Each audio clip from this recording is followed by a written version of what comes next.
Someone emailed me and asked me if I could show them how I would introduce a horse to clippers. And my horse, having never been clipped with clippers before, made a good candidate for that type of video, so here it is.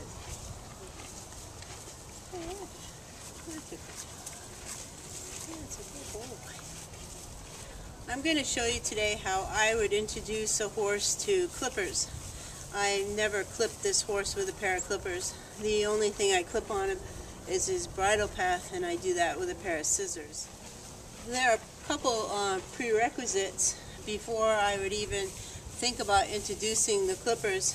I would want the horse to be calm for me to be able to touch him, and not only touch him but handle him all over, everywhere, without him refusing or overreacting. He has a little ticklish spot there. He's saying, "Oh, I really don't want you there," but he's letting me do it. Yeah, all right, okay. Should be able to touch up under his tail, down around his legs, his neck, his head. Should be able to do his ears. Oh, yeah, put your head down. It's all right. Yeah. Should be able to do his ears. Yeah. Over his eyes, nose, and a mouth. All right. If your horse is that calm about all that, then the next prerequisite I would say is that your horse be just as calm with all the different items that you would use to groom the horse. Again, if you can't groom your horse everywhere, now I'm just doing this fast to show you that you should be able to touch him everywhere. I'm not really grooming him, but just showing you that you should be able to tolerate you doing this everywhere on him with different tools that you would use to groom him before you would expect to be able to use clippers on him.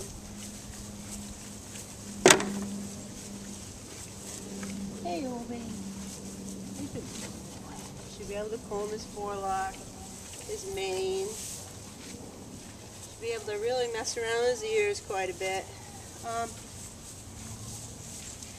Should be able to take something like a pair of scissors, be able to put them around him. Don't use the point, obviously, but whatever tools you got that you normally use for grooming, you should be able to groom him that quietly. Right? Yeah. Yeah. We just did a quick rub. You want to make sure your horse isn't head shy. You need to be able to do things like this around him before you introduce something like clippers. If you've seen some of my other videos, you'll see me actually throw stuff up around his head, and that's what I would prefer you be able to do to a horse before you introduce him to anything like clippers. Oh boy, that's a boy. This horse is really good with leaf blowers, chainsaws, drills, whatever, but I wouldn't make that assumption that he's going to be good with the clippers.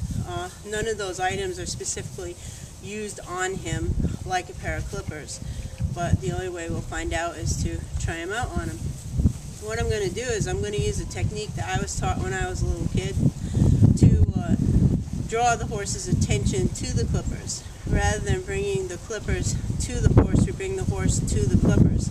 We invoke his curiosity, and to do that you need to go out on a day when you're not expecting to have to use the clippers, because you're going to take away the intent. When you take away the intent, you take away the pressure on the horse to accept the item. We're also not going to do this in a round pen. When you put a horse in a round pen, they have no real way of getting away from you. If a horse is leaving you, he's also approaching you. If he's turned away from you or he's stopped with his back to you, he's still engaged with you. There's no way in a round pen for a horse to not be engaged with you. Try it out. Stand behind someone a few feet away from them and see if you don't feel their presence behind you. There's still that intimidation factor. I'm in a pretty big paddock here there's a lot of corners, unusual angles to it. He can also go up to the barn and leave me if he chooses that he's that afraid and he chooses that option. He's allowed that option. And I won't chase him up to the barn for leaving me. One thing that you need to note though is if the horse does leave you, he chooses to leave you, he's too overwhelmed or whatever, and he chooses to leave you, you also need to leave. Because if the horse chooses to leave you and you still standing there where you were where the horse left, then that horse puts a point in the leadership column. If the horse chooses to leave and you also choose to leave, you're still on equal ground with each other. Nobody gets to put a leadership point in their column.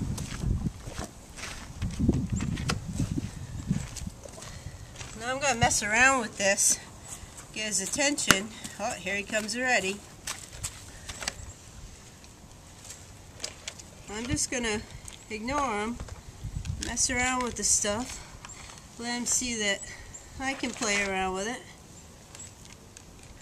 What is that? Yeah. I'm actually going to make like I'm not interested at all in showing it to him. I'm just busy checking it out myself. And the fact that I'm curious with it means he should be able to be curious with it. Yeah. Look at there's all this stuff in there. Smells funny, huh? There's oil on the brush.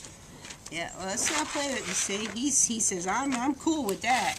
I'm down with that stuff. Alright, let's get rid of the case. This is a borrowed clippers. I'm still going to maintain that I'm interested in these things more than I am him.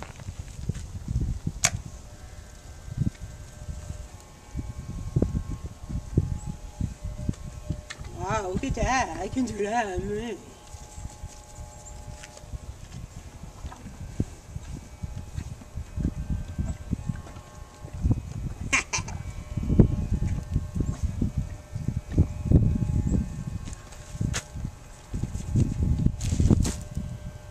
Buzz, buzz, buzz, buzz, buzz. See that there's no seriousness?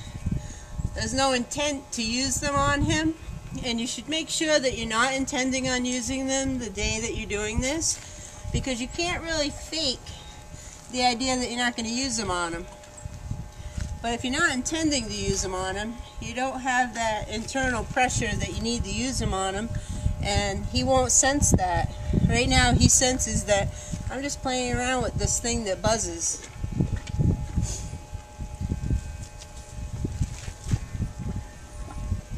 And I'm not going to use these on him until I can pretty much touch him everywhere, including on his feet. I tap him a little bit on his feet. I want to make sure that he can be buzzed. Oops, I accidentally clocked him with it. Sorry about that, Bob. Sorry.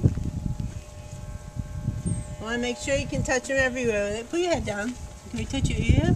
Yeah, we can. Just a little bit. He's a little leery of it on my ear. But now, he's scared of me putting it on his ear. And I'm not going to be sneaky about putting it on his ear. I don't like that where people will creep back, creep up, creep back, creep up. He knows I want to touch his ear with this. And I'm just going to be respectful of his fear of it being on his ear. And I'm going to hold this and touch his ear with my hand. There you go. There you go. Can you put your head down? Can you put your head down? That's a good boy. Come here. That's it. Yeah. Yeah. That's it. That's it. Now I'll hold it in the air and touch his ear with my hand. This way. Come here. He's a little bit more reluctant to that. That's a good boy. Now I'm not going to sneak and touch him with that. I could have reached over and just touched him, but I'm not being sneaky. None of this is to be sneaky. Good boy. That's a good job. Alright. Alright. Can you put your head back down? Yeah. You can hold it here and pet his ear. That's a good boy. That's a good boy. Alright. Step up. Rock up. That's a good boy. Hold. Yeah. That's a good boy.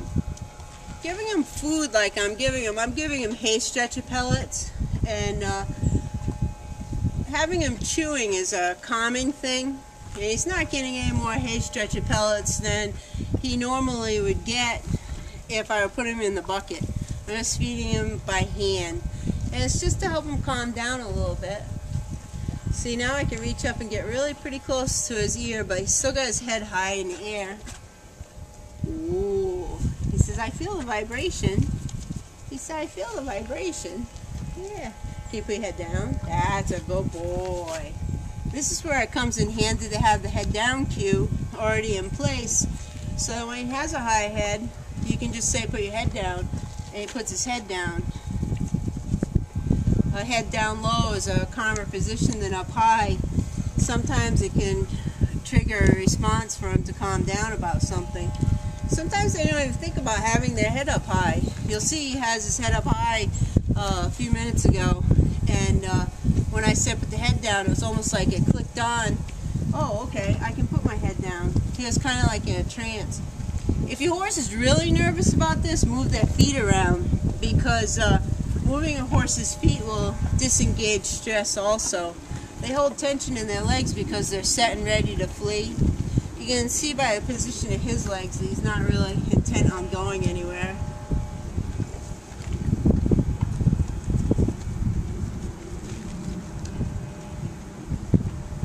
Good boy. That's a nice job, Old. Nice job, Old. This course is a nice job. Notice it's all fun. There's nothing serious about this.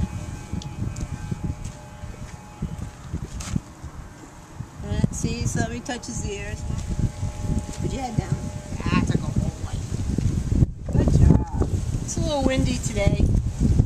I'd pick a less windy day if you have a horse that's really spooky.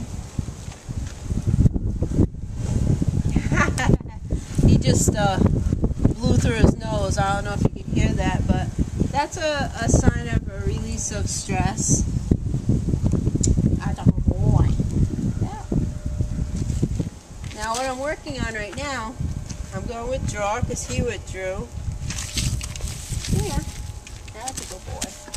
What he's reluctant to now is having me hold him and put the item on him. That's all right. You put your head down, that's okay. Yeah, good job. You can't be pulling away. Good boy. Huh? Good boy. Very nice. Very nice.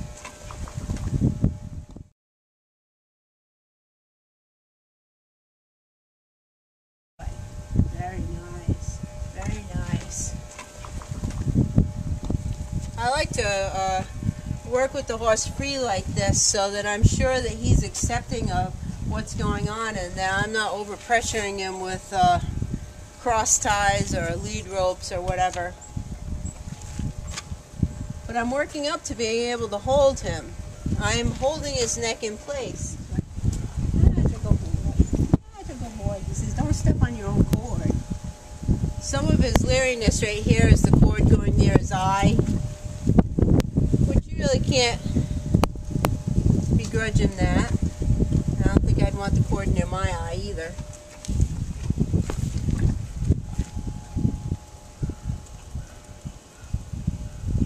Now I just did a couple little with it, a little bit of a touch of a clip on his hair so that you can hear it's going to make a different noise.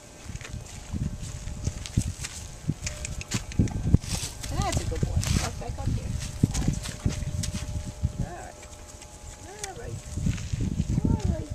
Alright.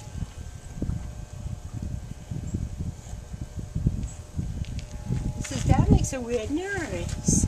Huh. Yeah. Notice I'm just taking a very, very slight bit off because he's a little nervous about it. I'm introducing him to the sound. It makes a different sound when you're actually taking hair to when it's just buzzing. This way. Oh, okay. Up. That's it. Yeah, good job. Good job. I'm just going to make sure you're still in view. Oh yeah, we're still in view. Alright. Put your head down. Down more. That's a good boy. Huh? Oh.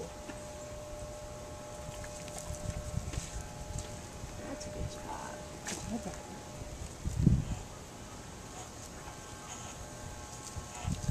Yeah. Nice job, Ruby. These things aren't very sharp, are they? You give these back, they're going to say we dulled them up, you know. You're doing a good job.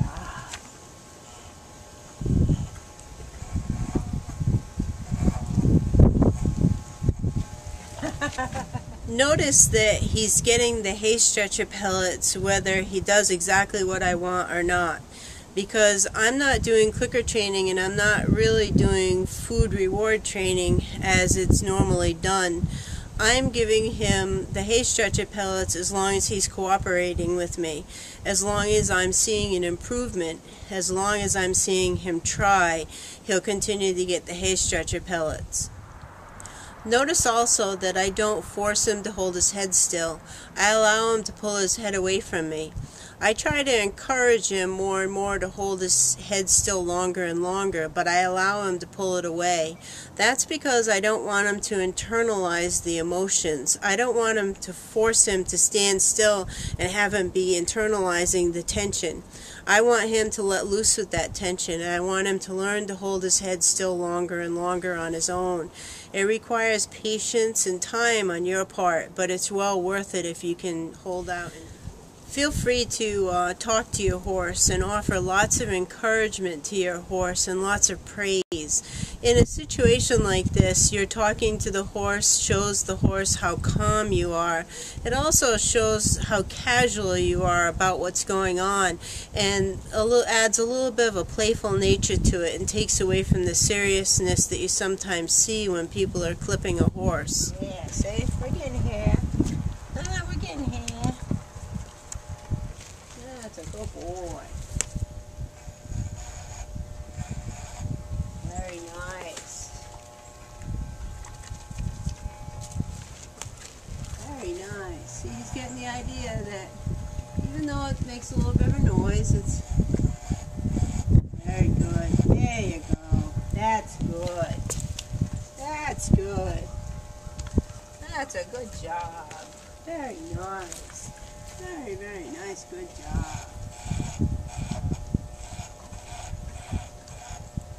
That's super. That's a super good job, Bubby. The actual process of introducing him to the clippers was less than 15 minutes. If you take the time to do that and then redo that same process 2, maybe 3 times, you'll have a horse that's very confident about being clipped. And if you start with, say, the bridle path and then another time move on to the ears or whatever else it is that you want to clip on the horse, you'll really ensure that the horse is going to be confident and patient and understanding of what's going on. It's a misconception of a lot of people that when you give food during training, like I'm giving hay stretcher pellets in this case, that you're just shoveling out more and more food to the horse. When in reality, when you use food during training, you give less over time, not more. The next time I would do this training with this horse, I would extend the time between when he's getting the hay stretcher pellets so that there was more time spent actually clipping and working with him than giving them the pellets. And the next time I would extend the time even more than that, and I would work up to a point where I would be just going out and clipping him and then giving him treats only at the end of the process.